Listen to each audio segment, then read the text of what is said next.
O primeiro motor imóvel, ou movente imóvel, é esse o nome que Aristóteles deu à substância suprassensível que ele encontrou ao deduzir logicamente sua investigação.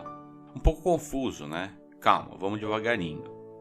Ao percorrer um caminho lógico, o Aristóteles concluiu a existência de uma substância suprassensível, ou seja, que está além dos nossos sentidos, com algumas características. Ela é eterna, possui vontade própria, é perfeita, move todas as coisas pela atração, é inteligível, é única, é indivisível e é inalterável. Mas como ele conseguiu chegar nessa conclusão? Como é que ele chegou em todas essas características? Bom, é esse o intuito desse vídeo. Eu vou passar por cada passo que o tio Ari percorreu até chegar nessas conclusões, tá bom? Vamos lá. Primeiro, tudo é movimento. Ele viu que todas as coisas se movem, e elas se movem por dois motivos. Ou elas são movimentadas por outras coisas, ou porque possuem um motor próprio e se movimentam sozinhas, como nós, os humanos. Para ele, nós nos movimentamos por vontade própria, pois a gente possui ânima, alma, uma espécie de motor que nos move. Mas isso é assunto para outro vídeo. O tio Ari percebeu também que as coisas movimentadas por outra coisa ficam em repouso quando acabam de serem movidas. Por exemplo, uma bola de beisebol no ar, ela está em movimento porque foi rebatida pelo taco. O taco, por sua vez, foi movido pela mão do jogador. E o jogador moveu o taco por vontade própria. Lembra da ânima? O taco e a bola nunca se moveriam sozinhos. O tio Ari também pensou o seguinte: a realidade está em constante mudança, em engendramento e corrupção. Isso também é movimento. Deixa eu explicar um pouquinho melhor. Tudo muda, tudo se transforma. Pensa numa cadeira, por exemplo. Ela está se deteriorando com o tempo. A gente não consegue perceber essa deterioração a olho nu. Mas a cada momento que passa ela vai se deteriorando. Mas ela nunca vai desaparecer por completo.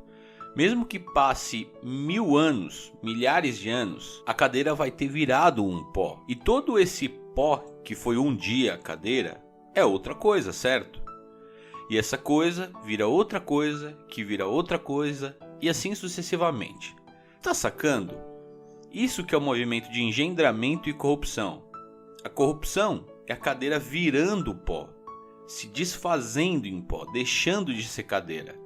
Mas por outro lado, o pó está sendo criado, sacou? Então com isso, o tio Ari enxerga uma cadeia causal, de causa e efeito, em tudo que existe.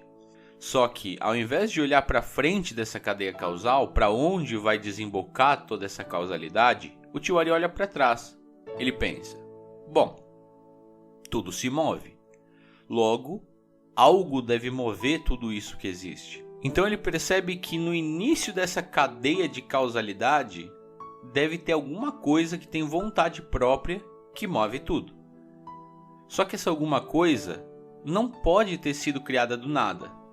Não pode ter sido criada por nada, porque senão esse algo vai ter sido criado por outra coisa anterior. Esse algo vai ser uma consequência da primeira causa. Logo, esse algo deve ter sempre existido, deve ser eterno.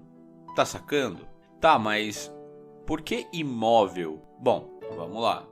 Essa substância suprassensível, ela é o referencial de tudo. Por exemplo, se você está andando de carro, você está a 50 km por hora e tem um carro do seu lado a 50 km por hora. Ele parece parado, certo?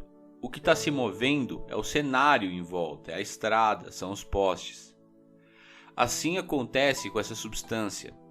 Ela é referência do movimento porque, para que tudo se mova, existe algo que tem que estar imóvel. Tá, mas como que ele movimenta as coisas? Como ele movimenta tudo, toda a realidade sendo imóvel? Pela atração, como um imã.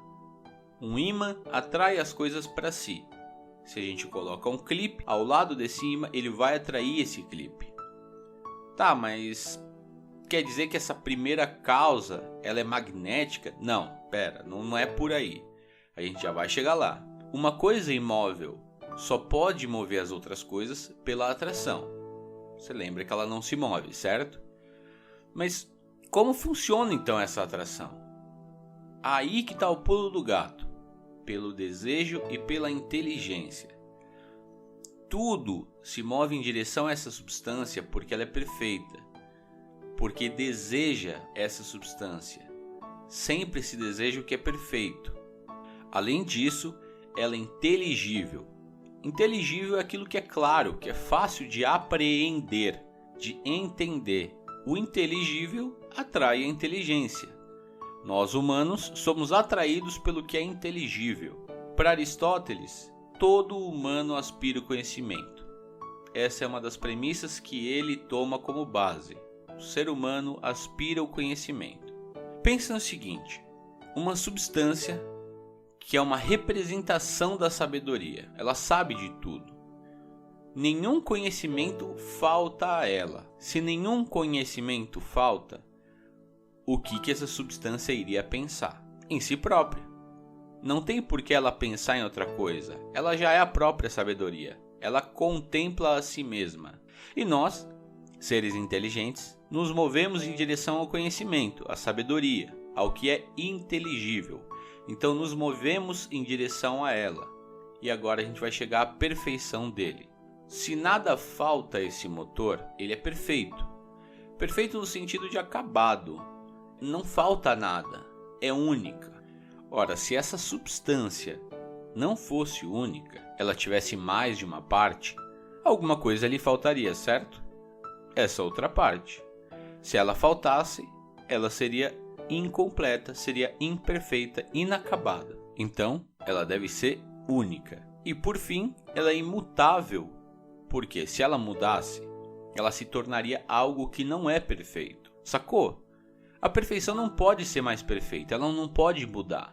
Se ela é perfeita e qualquer coisa mudar nela, ela muda para algo diferente da perfeição, se tornando imperfeita. Assim, eu espero que a gente tenha conseguido conquistar um pouco do pensamento do Tio Ari sobre como ele deduziu a existência de uma substância que está para além dos nossos sentidos. Poderíamos chamar de Deus, ou uma energia, ou a própria natureza? Bom, essas perguntas eu deixo para você. Eu deixei muita coisa de fora. O Tio Ari tem um pensamento muito maior, interessante e complexo, que não se resume somente a isso. Mas eu espero ter plantado uma sementinha de curiosidade sobre o pensamento dele em você. Dúvidas? Comenta. Gostou? Já sabe, né? Dá like, se inscreve e ativa o sininho. Fui!